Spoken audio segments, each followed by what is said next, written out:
Hebrejské slovo preložené ako malomocenstvo sa nevzťahovalo len na malomocenstvo, ako ho dnes vnímame, ale aj na širokú škálu kožných ochorení a dokonca aj na pleseň na budovách.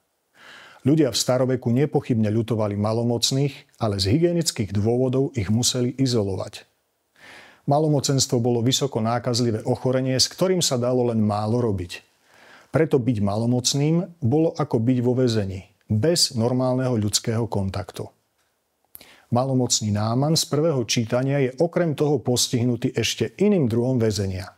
Izraelská otrokyňa v jeho domácnosti mu povedala o prorokovi v Izraeli, ktorý má liečivé schopnosti.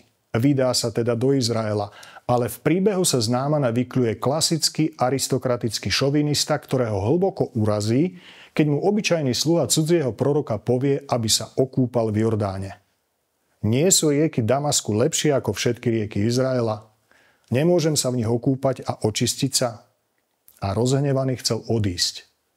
Náman je zobrazený ako bojovník, ktorý sa snaží dostať z väzenia malomocenstva, ale jeho reakcia na Elizeové pokyny ukazuje, že je uväznený ešte v horších väzeniach. Rasy, triedy, náboženstva.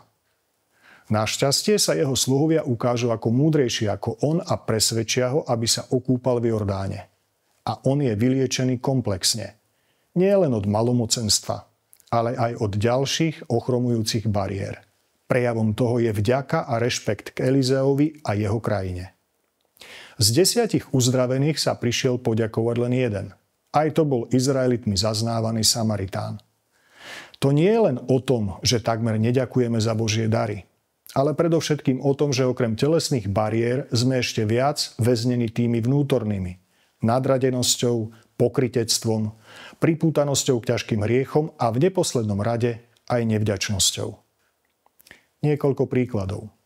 Môžem sa pristihnúť pri tom, ako niekoho chválim, ale v hĺbke srdca som presvedčený, že je to niktož. Alebo že svoje slová považujem za hudbu nebeskú, ale keď hovorí druhý, otravuje vzduch. Moju manželskú neveru označujem za prejav lásky, manželské nevery iných za ohavnosť.